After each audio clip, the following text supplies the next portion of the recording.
James Wen.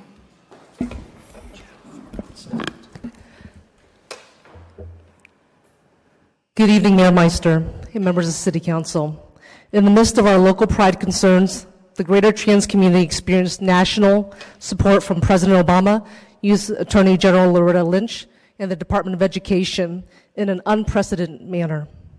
I want to take a moment to acknowledge City Council's role for supporting those in our community who have worked on national issues, as well as initiating resolutions and correspondences supporting our less privileged trans brothers and sisters living outside of California. With that said, at a local level, a letter was sent to Councilmember John Duran to restore respect to the trans community with regards to pride.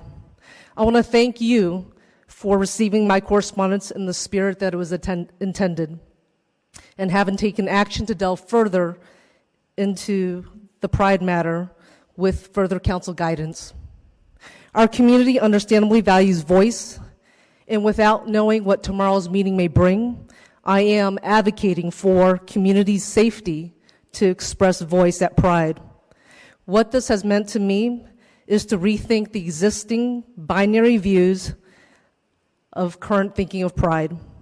What I'm actually hearing is that we are one single body of trans people who feel in protest of the culmination of actions not synonymous with what pride means to us. And, but not or, and, we have reason to celebrate National Trans Pride and advances on an open stage platform to show our pride for our trans brothers and sisters across the nation in a meaningful manner. What this may result in is perhaps there's no representation of trans people on floats. What this may result in is our voicing for voices to resolve the institution of CSW. And this may also result in participating with community at Trans Stage. We'll find out what happens tomorrow. Thank you. Thank you, James. Edwin Cockrell Jr.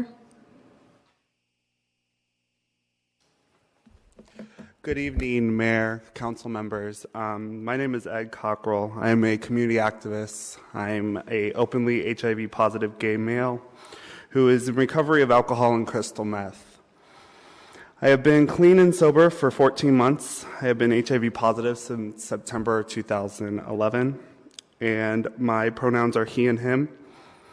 The reason I am telling you this and the reason I have to read this is because I have a struggle for so long for accepting who I am in a community setting. The only time I could actually do this was at a local Pride festival in the Midwest at St. Louis. I'm a Los Angeles resident. I moved here in 2012. I have utilized West Hollywood where I got sober at the Recovery Center. I got home housing through a lot of the initiatives that you guys put through the LA Gay and Lesbian Center. So I have pride in City of West Hollywood. But this is the first year that I actually don't want to go to Pride because it's tearing our community apart. And our community does not deserve this in the time that we need to be united. You know, we have 4 weeks left, and there really isn't a clear definition of the distribution of tickets that you guys granted the subsidies.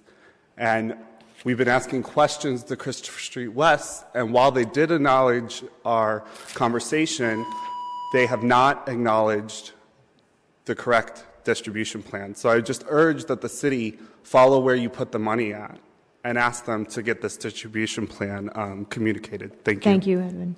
Jasmine Creighton. Bambi Salcido. Ty, is that Bambi? Yeah.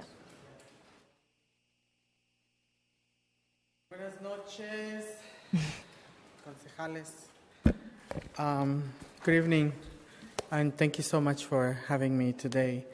I am here before you today to really bring attention about the pain that has been caused in the community, about the decision that the Board of CSW has put forth in raising the ticket prices to the community.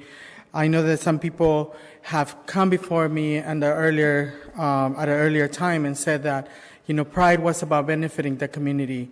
But really what Pride has become to be is really like who is the ones who are benefiting, right? I think the division is clear. There is a division between the West and the side to where communities are marginalized. And I think that it's important that we understand that, the leadership of CSW now, it's following a capitalist system, right? That really is not, they're trying to really erase the culture of the LGBT community.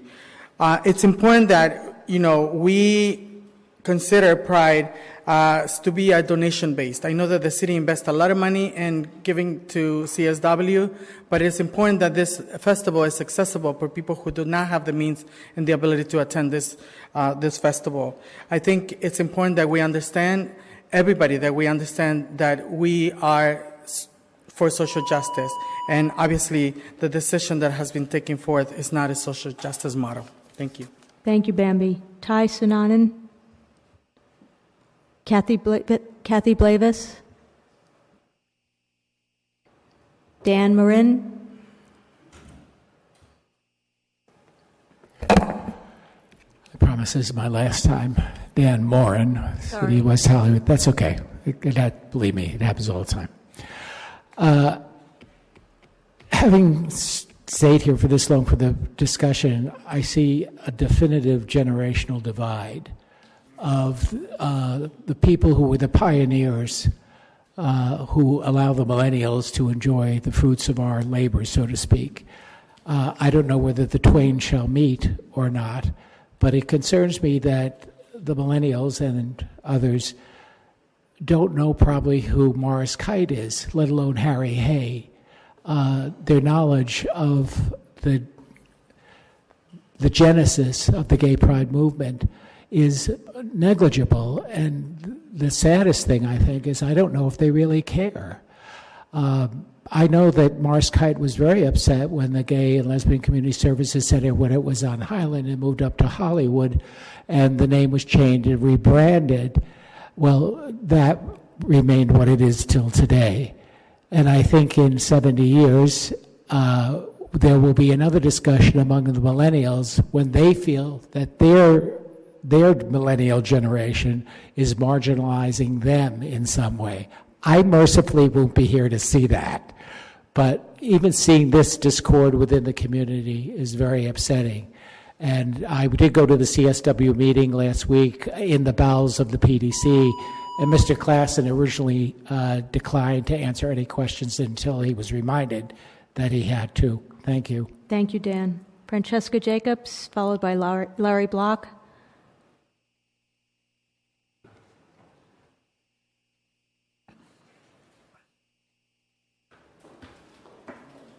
Good evening again. Honorable Mayor Meister and City Council, you only have to listen to us once every other week. You don't have to actually talk to us outside of that. We pick and choose who we wish to communicate with for events. We pick and choose who we wish to communicate with for media. And what I can say is I commend the City of West Hollywood. I came back here from New York because I wanted to give LA another chance. I started here in the 80s going to gay pride festivals. I started working in the event world as a producer back in the late 80s, fundraising over $1 million, knowing how to solve problems. I've been on boards. I founded Youth Everywhere Against Harmful Drugs and Alcohol. I've helped find WISE, Wellness in Schools Empowers. I put together programs that make a difference. What I can't do is I can't change the viewpoints of other human beings, but I know collectively that mindfulness can bring us together. One circle leading meditation without a word or passing simply just a movement in the tribal worlds brings people together. Pride used to be about pride, whether you're bisexual, gay, transgender, lesbian, or whether you're closeted, it doesn't matter. What pride meant to be was something where people feel safe. I don't know if anybody here on the panel has been through hate crime. It's not fun. So I do believe a moment to bring a circle together for the community would make a huge difference right now. Thank you, Francesca. Larry Block, followed by Andy Sacker. Larry Block, West Hollywood. We just heard about the $1 million that we spend on Halloween and the $500,000 that we spend on Pride. And, Pride is so important. When you heard the two speakers ago talking about being a youth and coming out, I live with Pride every day in my store. Pride for the city, Pride for every newcomer who comes from Palmdale or every little city, just can't get into a bar, can't participate, but they'll still come to the store just to be around this area. And sometimes, I wasn't always a crazy West Hollywood guy, but it's seeing and living and learning about what that means to so many that want to fight for a rainbow flag or fight for Designate Boys Town and fight for Pride. I mean, this whole thing. We established a subcommittee 2 years ago because they weren't doing their job. And if you see the opportunity that we have with Pride and what we have to make West Hollywood be with Pride, it's so grand. And CSW can't fulfill that. Because why should any person needing a nonprofit organization have to stand outside those gates to see that nonprofit? What are we doing, West Hollywood, our beautiful booth inside the festival, when most of the people at the festival aren't from West Hollywood? And if just one second, and if just only we could carve out a space where San Vicente ends, down to Melrose, that street, and that's open to the public as a festival at the end of the parade, where the entire community can walk down and visit the nonprofits, at least we would be opening ourselves up. Thank you, Larry. Andy Sacker, followed by Maria Carmen Hanayan. Andy Sacker, City of Los Angeles, West Hollywood adjacent. Mayor Meister, City Council, fellow stakeholders, I understand and empathize with the members of the LGBT and allied community who are outraged about this year's Pride. And I share the Not My Pride campaign organizers' desire to make 2016 and all future Prides accessible to everyone.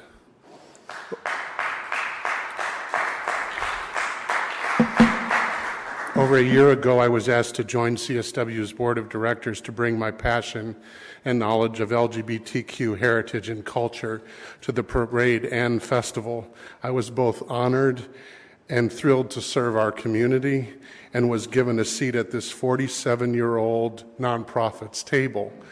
Founded by Morris Kite, Reverend Troy Perry, and Bob Humphreys, Christopher Street West's current bylaws still state that its primary purpose is to, and I quote, promote the public education and public awareness of the personal rights and civil liberties of the gay community, and to study the nature of the gay community as its relation to non-gay community, and to engage in activities therefore, end of quote. Although CSW has recently drifted from its mission, our community has already helped us to get back on track. I am cautiously optimistic about LA Pride's future and see the letters LGBT standing for diversity, inclusiveness, and the words, let's get back together. Thank you, Andy. Thank you. Maria Carmen Hanayan. Good evening, council members, Honorable Mayor, Mayor Pro Tem. My name is Maria Carmen Hinayan. I'm a resident of LA, but I served the city of West Hollywood for 5 years as a member of the Transgender Advisory Board. I also recently graduated law school and working a fellowship with ACLU. But I am here as a member of the community, and I speak on my own behalf, and this is my personal opinion. I just want to speak to the council and the public about how I know there's a lot of talk about economic impact, but how Pride has impacted me as a member of the community and as a person. My transgender story has always been about finding a home or a safe space where I will be accepted and appreciated and sometimes celebrated. And for the longest time, that has not been Pride for me. But for the past years, that Pride has instituted a Transgender Friday Night Party that has become a home for me. And I was there during that inception. There was large participation and community consultation in that process, and I was so upset that the CSW Pride has taken that away from us without even consulting us. And I know that I had brought us back, but it's only a few weeks, and I felt like that was just an insincere gesture and token. And moving forward, I hope that the City Council provide a space for us as a community to heal from this pain and also to be able to include us moving forward in all this decision-making process. Thank you. Thank you. Javi Pineda. James Gilliam. Javi? Good night. So my name is Ivan Javi Pineda. I'm an LA resident for the past 20-ish years. I identify as queer, gender fluid, and one of the main reasons that I came up here in front of all of you was the accessibility that it is for undocumented folks is kind of lacking, or I'm not sure what exact words I want to use, but for sure some of the bars, some of the events isn't fully accessible to undocumented people due to government issued IDs are requested at the door. Also funding, sometimes undocumented folks don't have full accessibility or that a stable job, right? So with that said, with many things that we have to deal with immigration, lawyers, and many other things, right? We don't always have accessibility to be able to pay the $50 to this LA Pride. So I mean, yeah, it's just bringing it back to what it is. From my understanding, I've appreciated this event for it being a safe space. And as moving as beautiful that was, I mean. Also, the fact that the board hasn't apologized or hasn't been public about. Thank you, Javi. James Gilliam.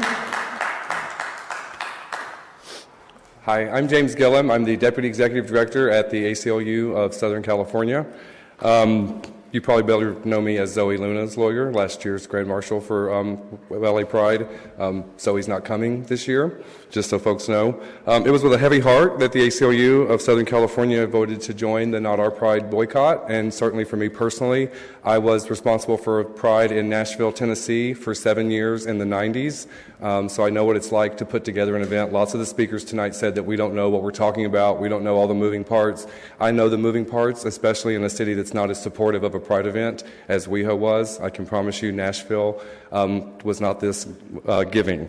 I've attended innumerable Prides all over the world. I was vice president of the International Pride Organizers Association, president of a Pride organization that did Pride in 13 states in the South. I spoke at the first and only gay Pride event in Macon, Georgia. I've seen them come and I've seen them go. What I've learned, what I've seen firsthand, is how important it is for us to all recognize that the entire community's visibility is important and that community feelings matter. I'm not going to address the Not Our Pride specific contentions that Peter talked about earlier. I'm not going to talk about right now what I think it will take to fix CSW, but I do know from listening to the economic impact that this event is important to this body.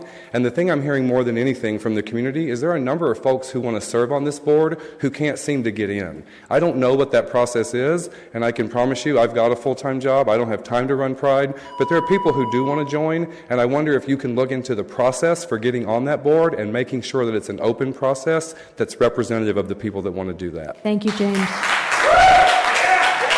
Council member comments. Council member Horvath. We love Zoe.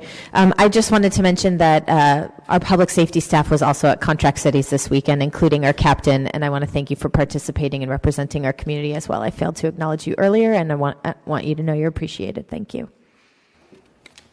Mayor Pro Tem Hallman. Yes, I just wanted to thank everyone for being here tonight, but I want to close by saying, although we're concerned about the economic impact of Pride, that isn't the reason we've hosted it here in the city of West Hollywood. as many years as we've existed as a city. We have this festival here because we're committed to LGBT equality, and we are committed to diversity and making it accessible to everyone.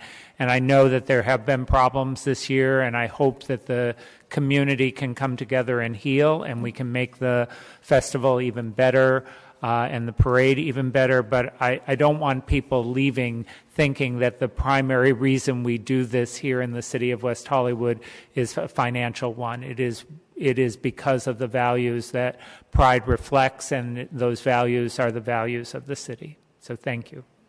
Thank you. Before we adjourn,